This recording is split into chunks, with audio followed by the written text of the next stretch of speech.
montagne d'ordures de Badalabougou. Quelle solution pour pallier à ce problème qui existe depuis belle lurette?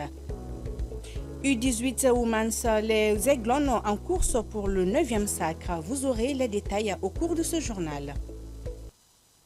Merci de nous suivre sur Advance TV. Mesdames et messieurs, bonsoir et bienvenue dans ce journal que j'ai le réel plaisir de présenter. L'occupation anarchique des voies publiques a causé d'énormes dégâts à Bamako. Afin d'y remédier, la mairie du district a décidé de déplacer certains commerçants et vendeurs ambulants. Suivons ensemble ce reportage. Depuis près d'un an, la mairie a décidé du déguerpissement des commerçants et vendeurs ambulants qui occupent les voies publiques. Un acte qui pourrait être une infraction selon le président de la commission de développement et assainissement de la commune 6 de Bamako. On leur a fait savoir à travers des communiqués à radio et télévision que c'est interdit. C'est interdit selon un arrêté pris par le maire du district dans les années 2000. Ça ne concerne pas seulement la commune 6, mais presque toutes les communes de Bamako. Nous demandons à tous ceux qui sont en train de s'installer de manière anarchique sur le trottoir, vraiment de quitter.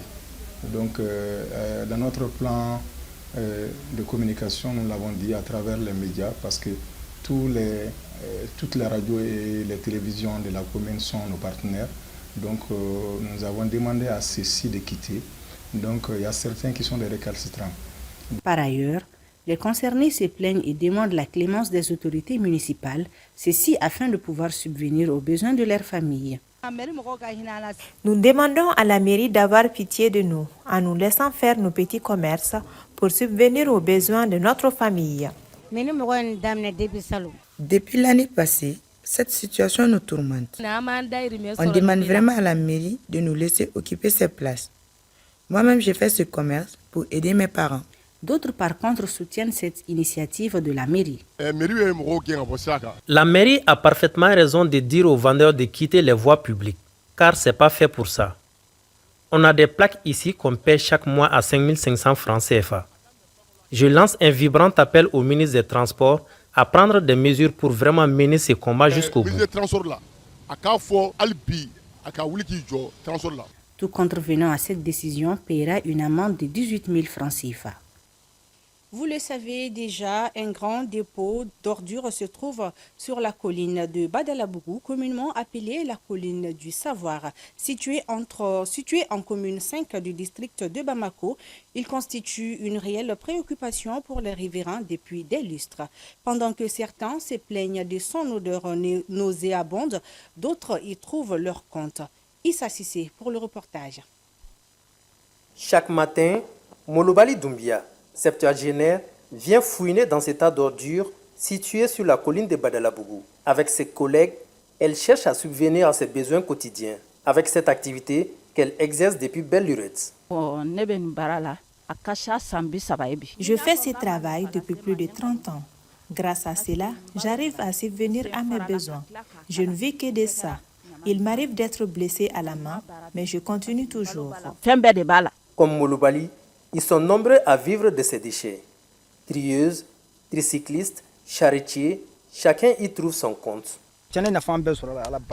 Je suis dans ce métier depuis tout petit.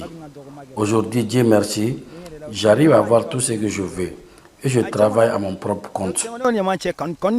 Toutefois, cette montagne d'ordures, bien qu'elle soit profitable pour certains, d'autres par contre, expriment leur désarroi face à cette situation. Je travaille ici depuis 2008 et très sincèrement, cet tas d'ordures nous cause assez de tort, surtout lorsque les déchets sont débordés.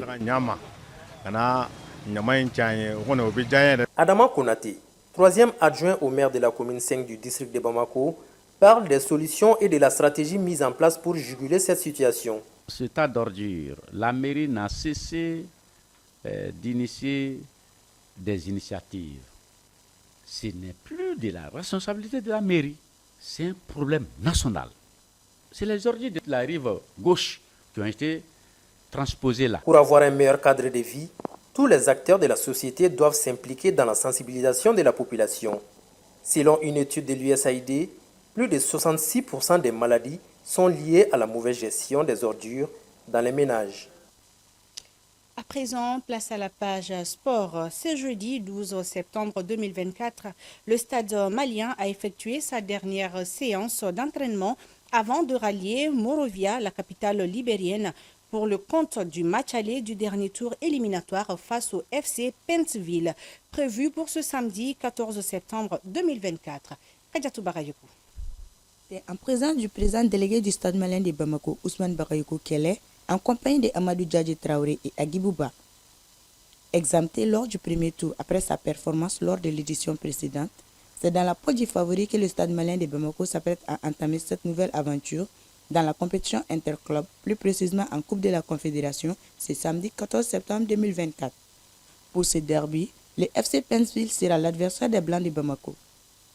Pour mieux aborder cette rencontre cruciale, les procédés du coach Mamtoukane Mourlé, qui a donné des consignes claires, comptent mettre toutes les chances de leur côté. Le coach Mourlé soutiendra que ce match sera difficile, mais ils y vont confiants.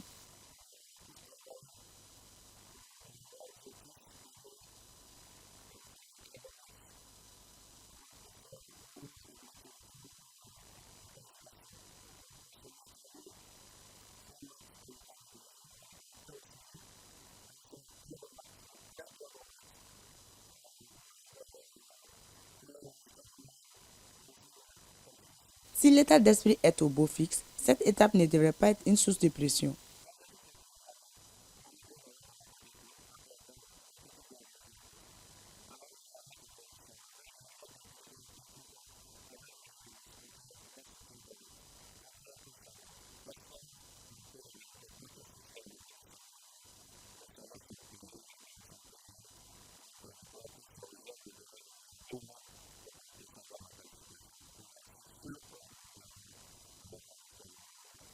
C'est avec une confiance et un état d'esprit conquérant que le stade malien part au Libéria, surtout avec le soutien financier de 2 millions de nos francs de la part du ministre de la Jeunesse et des Sports, chargé de l'instruction civique et de la construction. Les Aiglones basketteuses iront défendre leur titre. En effet, lors de la première affiche des demi-finales, le Mali est venu à bout du Cameroun et surtout avec la manière sur le score de 103 à 45 validant ainsi son ticket pour la finale. Elles affronteront le vainqueur du match Nigeria contre Ouganda. Kadiatou Bakayoko revient sur les temps forts de la dite rencontre. Suivons ensemble. Tenante du titre et vainqueur de 4 des 5 dernières éditions du tournoi, les Aiglones du Mali ont réalisé un parcours sans faute jusqu'à ces demi-finales. Pour cette étape, la vaillante équipe camerounaise était l'adversaire du jour. Pour sa première participation à la compétition, les filles du continent ont su imposer leur style de jeu. Et cette qualification dans le dernier carré en est la parfaite illustration. Mais avec le Mali en face, c'était difficile d'espérer mieux. Pour le premier quart-temps, les Maliennes marquent d'emblée leur territoire avec un 26 à 8. Pour le second quart-temps, elles se mettent en roue libre et creusent l'écart avec 20 points, 40 à 20 à la pause. En seconde période, les Camerounaises auront du mal à exister dans cette rencontre et concèdent ce troisième quart-temps aussi, 75 à 34. Pour le quart-temps de la vérité, comme face à la Zambie, les filles du sélectionneur Sori Diakité iront à la quête du chiffre 3. Pour une seconde fois, ce serait chose faite. Score final 103 à 45. En véritable démonstration de force durant ce tournoi, les Maliennes iront défendre leur trophée en finale face au vainqueur de la rencontre Nigeria-Ouganda. Un autre trophée sera juste historique puisqu'elles compteront désormais 9 trophées en 15 éditions. À présent, place à la page internationale commentée par Aïssata Bah. Le président sénégalais Bassirou Diomaye Faye a annoncé ce jeudi 12 septembre 2024 la dissolution de l'Assemblée nationale, invoquant un blocage politique persistant. Il a fixé les élections législatives au 17 novembre 2024, appelant le peuple à choisir une nouvelle représentation en accord avec les réformes promises lors de son élection en mars.